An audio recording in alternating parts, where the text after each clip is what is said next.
오늘은 그래서 조금 말씀 중심으로 가겠습니다. 내일 새벽까지 특별 새벽 기도회가 이어지기 때문에 특별히 기도 제목 찬송 나누고 또 부르고 이러면서 그러지 않고 새벽 기도 방식으로 오늘 금요 성령 집회는 진행하도록 하겠습니다. 먼저 하나님 말씀을 보도록 하십시다. 골로새서 1장 20절, 골로새서 1장 20절, 신약성경 325쪽 혹은 근처를 찾으시면 되겠습니다.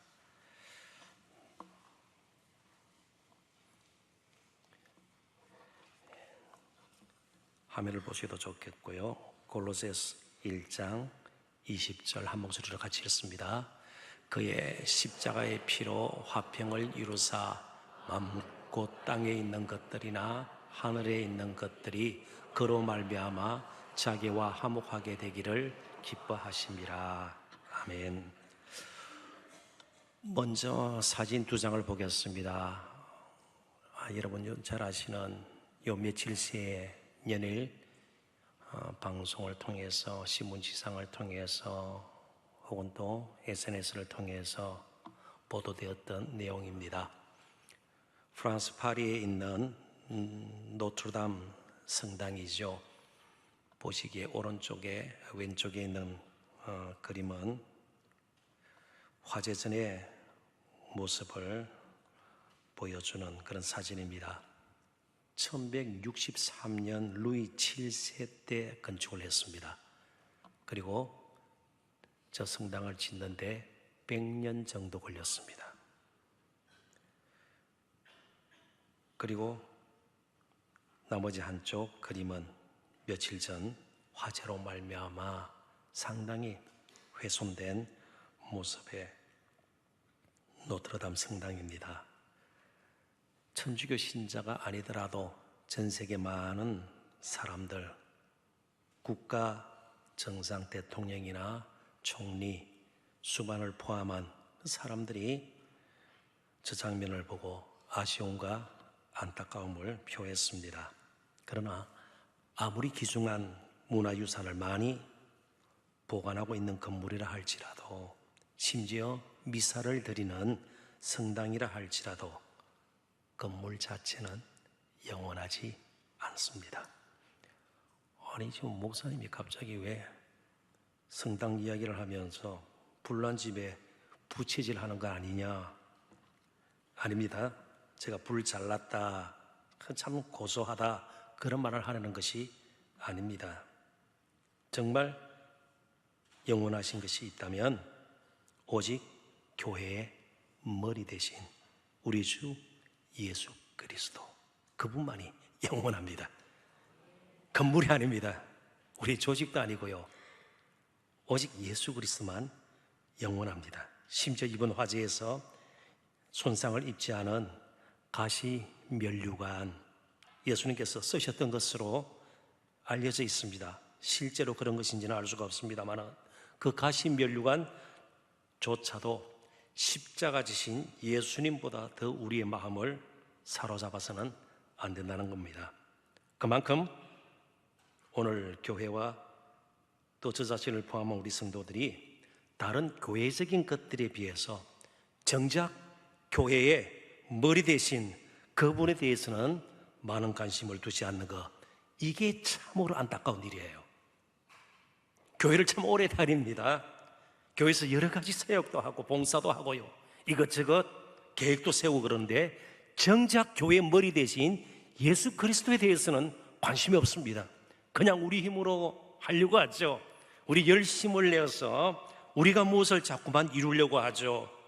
예수님 왜 교회의 머리가 되실까?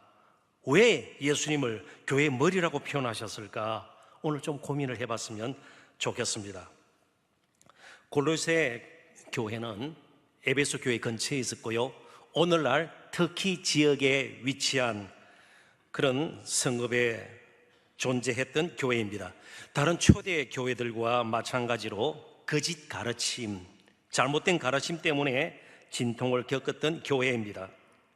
거짓 교사들은 예수님은 분명히 여러 가지 면으로 뛰어난 분이지만 결코 하나님의 아들, 하나님은 아니라는 주장을 폈습니다. 아주 훌륭한 분이고 본받을 분이지만 하나님의 아들은 아니라 주장을 했습니다.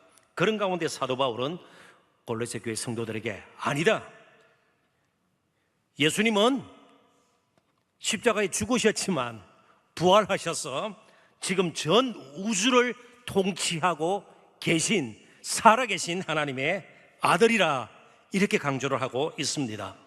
우리가 오늘 새벽까지 계속해서 나눴던 말씀이 십자가 지신 예수님입니다. 그러나 예수님께서는 그 십자가로 승리하시고 지금 하늘 보좌 우편에서 우주 만물을 다스리고 계십니다. 그러므로 예수님은 로마 총독의 손에 의해서 십자가에 매달린 채 너무나도 연약하고 초라한 그런 모습으로 결국 죽임을 당한 평범한 유대 남자의 모습으로 우리에게 다가오지 않습니다. 더 이상 그렇지 않습니다. 우리의 죄를 대속하기 위해 육신을 입고 자신이 지은 이 세상에 오신 하나님의 아들입니다. 그리고 지금 교회의 머리가 되실 뿐 아니라 부활 성천하셔서 하나님의 보좌 오른편에 앉으셔서 우주 만물을 다스리는 분이십니다. 그래서 먼저 골로새서 2장 15절을 같이 읽도록 하십시다. 다 같이 읽습니다. 통치자들과 권세들을 무력화하여 드러내어 구경거리로 삼으시고 십자가로 그들을 이기셨느니라. 아멘. 이게 통치자들과 권세들이 누구일까요? 트럼프 대통령일까요? 푸틴 대통령일까요? 이 통치자들과 권세들, 그런 세상의 권력을 가진 자라기보다는 각종 영들의 조직이나 체계 혹은 영적 세력으로 골로새의 성경에서는, 말씀에서는 우리에게 가르쳐 줍니다. 특별히 본문에서는 예수님을 대적하는 영들로 부정적인 의미로 사용이 되었습니다. 그러니까 우리 눈에 보이는 그런 사람들이 있죠. 그렇습니다. TV를 통해서도 보고요, 길 가다가 볼 수도 있고요, 영화 속에서도 만날 수 있어요. 이렇게 사람들이 눈에 보이는 것처럼 보이지 않는 영들도 다양하게 있다는 것이에요. 다양하게 있어요. 천사들 눈에 보이지 않아요. 마귀 눈에 보이지 않아요. 영적인 실체들이 있는 것입니다. 이 통치자들과 권세들은 다 영들을 의미하는 겁니다. 그런데 여기 참 재미나는 표현을 쓰고 있습니다. 바로 그러한 통치자들과 권세들을 무력화하여 드러내어 구경거리로 삼으시고, 구경거리로 어디 가면 이거 구경할 수 있어요? 벚꽃 구경하듯이 볼 수 있나요? 이게 무슨 표현일까요? 십자가로 그들을 이기셨느니라.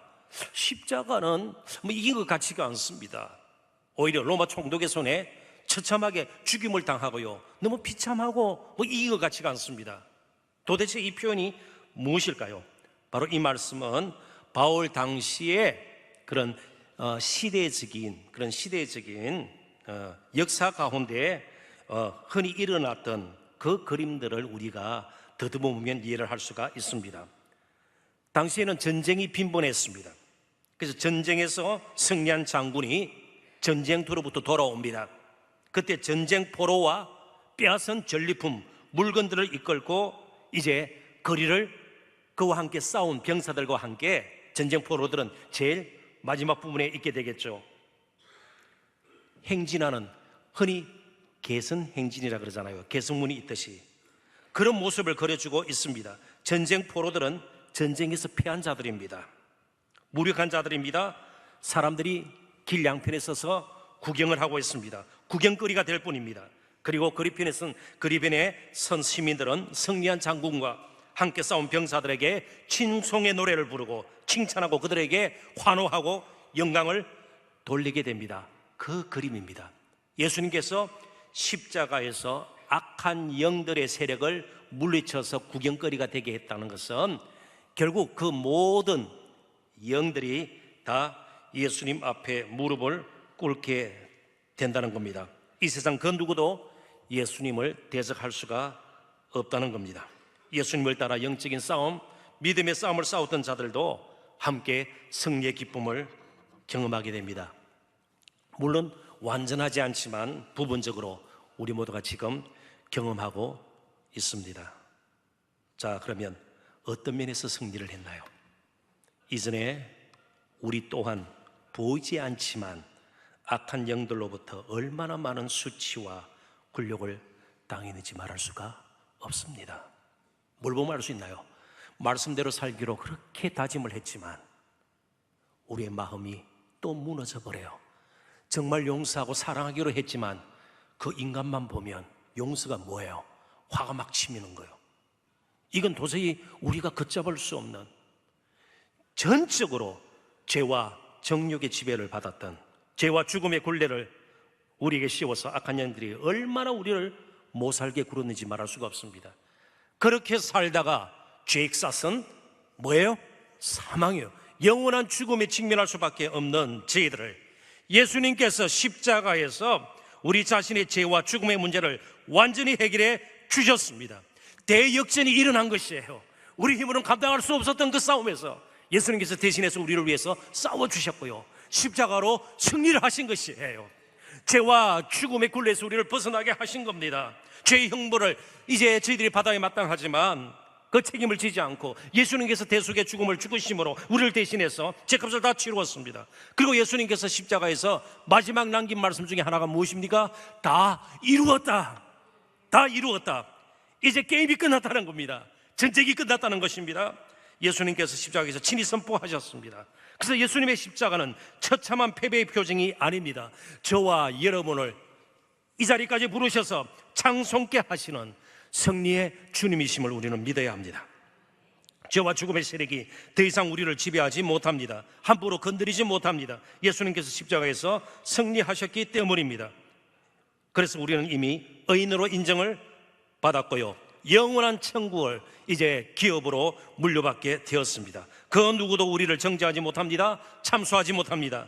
함께 우리 주 예수 그리스도와 함께 승리의 행진을 할 따름입니다. 오늘 나눌 말씀의 주제가 그래서 십자가의 승리입니다. 자, 그렇다면 어느 정도 승리하신 예수님이 우리에게 다가오시는가? 그 예수님을 오늘 우리가 다시 바라보고 만나야 될 것입니다. 본문 앞에 있는 골로새서 1장 15절부터 19절을 제가 읽어드릴 텐데요, 눈으로 한번 따라 읽어주시면 되겠습니다. 그는 보이지 아니하는 하나님의 형상이시요 모든 피조물보다 먼저 나신 이시니 만물이 그에게서 창조되되 하늘과 땅에서 보이는 것들과 보이지 않는 것들과 혹은 왕권들이나 주권들이나 통치자들이나 권세들이나 만물이 다 그로 말미암고 그를 위하여 창조되었고 또한 그가 만물보다 먼저 계시고 만물이 그 안에 함께 섰느니라. 그는 몸이 교회의 머리시라.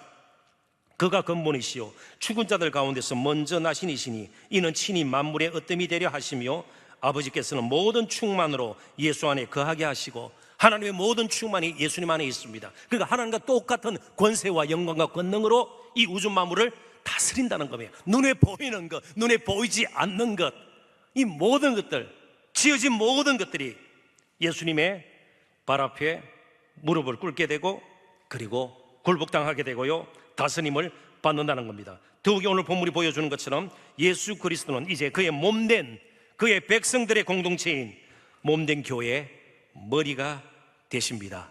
자, 머리가 된다는 것은 무슨 뜻인가요? 그러면 다스린다는 뜻이에요.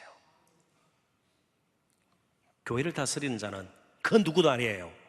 그 누구도 아니에요. 오직 예수 그리스도만이 그의 몸된 교회의 머리가 되십니다. 더 나아가서 그가 지으신 만물의 머리, 다스리는 자가 됨을 오늘 제가 길게 읽어드렸습니다. 골로새서 2장 10절에서 다시 반복이 됩니다. 너희도 그 안에서 충만하였으니 그는 모든 통치자와 권세의 머리시라. 너희도 그 안에서 충만하였으니, 이제 원래 우리가 하나님의 형상대로 지음받았을 때 만물을 다스리라고 하나님을 대신해서 그런 놀라운 사명을 받았습니다. 그런데 우리 선조들은요, 우리도 마찬가지예요. 다스려야 할 것들을 다스리지 않고 오히려 다스림을 받았습니다. 섬겨버렸습니다. 그게 우상이 되어버린 것이에요. 그러면서 점점 우리는 하나님께서 기뻐하시는 뜻을 이루기보다 불순종의 길을 거듭거듭 걸어왔습니다. 근데 그 권세가 다시 우리에게 회복이 된 것입니다. 예수님보다 더 높은 권세를 가진 자가 없습니다. 모든 피조세계가 그 앞에 굴복했고 굴복하고 그리고 앞으로 완전히 굴복할 것입니다. 이제 본문 골로새서 1장 20절 우리 다시 한번 읽어보도록 하십시다. 다 같이 읽습니다. 그의 십자가의 피로 화평을 이루사 만물 곧 땅에 있는 것들이라 하늘에 있는 것들이 그로 말미암아 자기와 화목하게 되기를 기뻐하심이라. 아멘. 하나님께서는 예수님의 십자가의 죽으심을 통해서 우리들뿐만 아니고 우주 만물, 하나님의 선하신 뜻대로 지어진 피주세가 죄로 말미암아 인간과 마찬가지로 저주를 받아서 무질서하게 되었고 혼돈 가운데 빠져버렸습니다. 그런 것들도 다 회복이 되어서 하나님과 화목하게 되기를 원하시고 기뻐하셨습니다. 십자가를 통해서 그 일이 이루어진 겁니다. 자, 꽃 가운데 코스모스라는 꽃을 아시나요? 코스모스, 가을에 피는 코스모스. 그 코스모스가 헬라어입니다. 그리스어예요. 코스모스. 그래서 코스모스라는 말은 우주라는 뜻이에요. 혹은 질서로도 번역이 됩니다. 코스모스. 그래서 하나님께서 우주 만물을 지으셨을 때는요, 온 우주 만물이 코스모스였습니다. 너무나도 질서 잡히고 조화를 이루고 보시기 심히 좋았습니다. 인간이 교만해서 죄를 범하고 그 죄가 온 우주에 미쳤습니다. 함께 저주를 받아가지고 코스모스가 뭘로 변했을까요? 카오스로 변한 겁니다. 카오스란 말 종종 듣죠? 역시 헬라어예요? 그리스어예요? 무질서, 혼돈이 된 겁니다. 그러니까 질서가 없는 것이에요. 오늘 사회 각계각층에 사람 사이에 하는 일에 카오스적인 것이 너무나도 많아요. 이걸 다시 질서를 회복하고 조화를 이루도록 예수 그리스도가 오셔서 카오스를 다시 코스모스로, 더 나은 코스모스로 예수님께서 그 일을 하셨다는 겁니다. 그게 십자가에서 이루어진 놀라운 일들입니다. 그런데 우리가 주목할 것이 바로 이것입니다. 제가 좀 강조하고 싶은 것이 이것입니다. 십자가의 승리가 가르쳐주는 승리의 방식이 세상의 승리의 방식과 다름을 우리는 결코 잊어서는 안 된다는 겁니다. 세상은 많이 가진 자, 많이 배운 자, 힘센 자, 그리고 높은 자리에 있는 자들이 대체적으로 승리할 것을 어릴 때부터 가르쳐요. 맞죠? 그렇습니다. 그러니까 성적이 더 좋아야 더 행복할 것이라는 공식을 아예 만들어버렸습니다. 돈이 더 많아야 훨씬 떵떵거리며 살고 다른 사람에게 무시를 당하지 않고 뭘 하든 사람에게 인정을 받을 것이다. 그러니까 추구라고 돈을 모으려고 그러는 것이에요. 간혹 뭐 이런 기도가 무조건 나쁘다고는 생각지 않아요. 그래서 기도하실 때 뭐라 그래요? 머리가 될지언정 꼬리가 되지 아니고. 여러분, 비행기도 꼬리가 없으면 붕 떴다가 막 반향을 먹지 않고 그냥 곤두박질할 수 있어요. 꼬리도 필요해요. 근데 우리는 일단 머리가 좋아요. 혹은 또 뭐 목사님이 자주 그렇게 외쳤는데 말이죠, 고지를 전명하라. 고지 말고 낮은 땅에서도 할 일이 너무나도 많아요. 계곡에서도 할 일이 많아요. 근데 우리는 그렇게 어릴 때부터 배워왔고, 심지어 성도의 가정에서도 그렇게 가르쳐왔고, 교회에서도 그렇게 가르쳐왔어요. 근데 예수님께서 보여주시는 십자가의 승리의 비결은 달라요. 한번 예를 들어보겠습니다. 죽음을 통해서 생명을 얻는 거예요. 십자가를 통해서 우리는 부활의 영광이 이룰 수 있는 것이에요. 하늘에 땅에 떨어져 죽는 밀알의 교훈이 무엇입니까? 땅에 하늘이 떨어져 죽을 때 많은 열매를 맺게 되는 겁니다. 다른 사람을 위해서 연약해지면 하나님께서 그를 강하게 하셔서 하나님의 뜻을 이루게 하시는 것이에요. 요셉은 연약해져서 노예로 팔려갔습니다. 그렇지만 그의 전 가족을 구원할 수 있었고, 더 나아가서 이스라엘의 나라의 기초를 세울 수 있는 그런 한 공동체로 만들 수가 있었습니다. 얼마나 연약해졌습니까? 노예로 끌려갔습니다. 죽을 뻔했습니다. 이게 승리의 비결이에요. 버리고 포기할 때에 새로워질 수가 있는 것이죠. 길이 열리는 것이죠. 예수님께서는 더 분명하게 말씀하셨습니다. 자신을 낮추어야 높아지리라.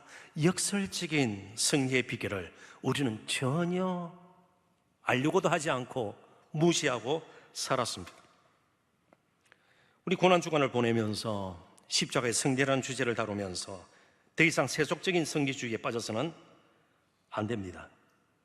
그리고 잘 들어보십시오. 예수님께서 나의 죄를 위해서 십자가에서 못 박혀 돌아가셨습니까? 믿으세요? 분명히 믿으세요? 믿으시지 않으세요? 믿으세요? 저는 안 되겠다. 이봉란 여사 믿으세요?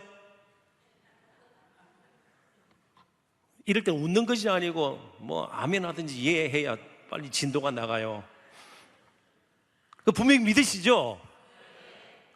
그렇다면 지금 우리를 통치하시는 예수님께서 나의 삶에 깊이 개입하셔서 나를 도우시고 지키시고 이끄심도 믿으세요? 십자가 지시기까지 나를 사랑하신 그분이 영원한 중보자가 되시고 대언자가 되시고요, 나를 다스리시는 분, 여전히 나를 존귀하게 계시고요, 나의 삶에 개입하셔서 역사를 주관하듯이 내 일생을 주관하시고 내 평생에 가는 길을 이끌어 주실 분으로 믿느냐 말이죠. 그래야 십자가의 승리를 우리가 알 수가 있어요. 그러니까 십자가의 승리를 믿는다면 지나치게 나에게 일어나는 일들, 내가 얻는 것, 취하는 것, 내가 높아지는 것, 사람들이 알아주는 것, 이런 것에 덜 관심을 가지게 됩니다. 하루에 일어나서 하루를 시작하면서도, 그래서 우리는 겸손하게 그렇게 기도하며 시작할 수 있죠. 하나님, 오늘 하루 이런 계획은 있습니다만 어떤 일이 닥칠지 모르고 누구를 만나게 될지도 모르고요, 그렇지만 하나님, 예수 그리스도를 통해서 나를 다스려 줄 것을 믿습니다. 그래야 말 함부로 막말 안 나오고 말이죠. 그죠? 시간 함부로 사용하지 않고 우리에게 주어진 여러 가지 재능과 물질과 시간들을 헛되이 사용하지 않게 되는 겁니다. 예수님의 통치는 모호하거나 결코 추상적인 것이 아닙니다. 뭐만큼 분명히 우리의 마음속에 새겨야 하는가 하면 예수님께서 십자가에 못 박혀 죽으신 것만큼 그분의 통치도 확실함을 우리가 믿어야 되는 거예요. 그것이 오늘 성금요일 저녁을 보내면서 우리가 다시 되새길 내용입니다. 십자가 지시기 위해서 육신을 입고 우리 가운데로 오셨던 것처럼 예수님은 우리의 공경과 우리의 피곤함과 아픔과 슬픔과 외로움 가운데 오셔서 언제나 우리를 치유하시고 회복시킬 수 있는 능하신 분이심을 꼭 믿으셔야 합니다. 결코 나를 포기하거나 버리지 않으실 것을 믿으십시오. 그분이 나를 위해 십자가를 지셨던 분이기 때문입니다. 그러므로 이제 우리는 그 어떤 피조물보다 먼저 예수님께 가서 무릎을 꿇고 굴복하고 그를 경배해야 합니다. 예수님이 태어나셨을 때 멀리 동방박사들이 와서 아기 예수님께 경배했듯이 이제 십자가 지신 예수님, 그리고 부활하셔서 우주 만물을 다스리는 그 예수님께 먼저 우리가 가서 먼저 무릎을 꿇고 그분에게 내 인생을 맡기고 계속해서 찬양으로 섬김으로 이어가는 삶을 살다는 겁니다. 더 이상 예수님과 거리를 둔 채 멀리서 우리끼리만 영적인 바벨탑을 쌓는 일을 중단해야 합니다. 예수님만 경배해야 됩니다. 그래서 먼저 예배하는 자가 되어야 합니다. 예배에 없는 겸손이 있을 수가 없기 때문에 그렇습니다. 이제 말씀을 정리하고자 합니다. 늘 누가 나의 인생을 통치하고 있는지를 분명히 하고 하루하루를 보내고요, 남은 평생을 살도록 하십시다. 우리 교회를 누가 다스리고 있는지도 잊지 말아야 할 것입니다. 역사를 주관하시는 분이 누구신지 마음속에 정리된 생각을 가지고 있어야 합니다. 비록 세상에서 일어나는 일, 우리 조국 대한민국에서 일어나는 일, 국제관계 이런 가운데서도 예수님은 여전히 통치하는 분이심을 우리는 한시라도 잊어서는 안 될 겁니다. 다른 사람에게 무엇을 부탁하는 것 이전에 먼저 예수님께 부탁하는 것에 더 익숙해져야 합니다. 그래서 골로새서 3장에 보면 이제 우리가 좀 더 관심을 기울이고 해야 할 일이 무엇인가를 잘 가르치고 있습니다. 같이 한번 읽어보십시다. 골로새서 3장 1절 2절입니다. 그러므로 너희가 그리스도와 함께 다시 살리심을 받았으면 위의 것을 찾으라. 거기는 그리스도께서 하나님 우편에 앉아 계시느니라. 위의 것을 생각하고 땅의 것을 생각하지 말라. 아멘. 여기 생각하지 말라는 것은 뭐 먹고 사는 문제 전혀 생각하지 말고 성적도 생각하지 말고 그런 뜻이 아니에요. 여기 생각하다는 말은 마인드세트입니다. 항상 고무줄 당겼다가 다시 돌아가는 것처럼 마인드세트예요. 그쪽으로 계속 가는 거예요. 조금씩도 변하지 않는 겁니다. 그게 생각하는 거예요. 그냥 주파수를 거기에 다이얼을 거기에 맞춰 놓는 거예요. 그러지 말라는 것입니다. 조금씩이라도 우리가 변화를 받아야 된다, 그런 뜻입니다. 절망감과 두려움과 낙심과 열등감, 때로는 우울감과 불안함, 요동치는 마음을 예수님만이 다스릴 수 있습니다. 늘 피곤하기만 하고 여러 가지 썸뿌리로 인해서 삶의 기쁨을 잃어버렸을 때 우리에게 다시 기쁨을 회복시킬 수 있는 분은 우리를 다스리시는 예수님밖에 없습니다. 그래서 위의 것을 찾아야 합니다. 우리 자신과 교회의 능력은 십자가를 지시고 부활하신, 그리고 하늘에 오르셔서 지금도 우리를 다스리는 그분으로부터 옵니다. 우리 자신의 힘과 지식을 의지하면 의지할수록 우리는 더 흉해지고 추해질 수 있음을 한시라도 잊지 말았으면 좋겠습니다. 하늘의 평강과 위로를 이 밤도 구하도록 하십시다. 그리고 남은 평생 하나님과 화목된 자로 계속해서 살아가시는 저와 여러분이 되었으면 좋겠습니다. 아주 짧지만 너무나도 멋진 말이 있기에 제가 여러분들에게 그 말을 소개할까 합니다. 17세기 영국의 청교도 신학자였던 존 오웬이 남긴 말입니다. 같이 한번 읽어보고 기도하는 시간을 갖도록 하십시다. 우리 인생에 있어 최고의 성공은 우리가 넘어졌어도 여전히 그리스도 안에 있는 것이라. 아멘. 멋집니까? 넘어져서 박이 터져도 이제 실패의 선잔을 마시고 모든 것이 끝난 것 같은 상황에 직면한다 할지라도 여전히 그리스도 안에 있는 것이 진정한 성공입니다. 승리자 되신, 지금도 우리를 다스리시고 우주 만물을 다스리시고 역사의 수레바퀴를 굴러가시는 그 예수님, 오늘도 우리와 함께 하심을 믿고 그분의 이름으로 하나님의 보좌 앞에 돕는 은혜를 얻기 위해서 담대히 나가시는, 그리고 기쁨으로 찬양하시는 저와 여러분 되시기를 주님의 이름으로 축원합니다. 기도하겠습니다. 하나님 아버지,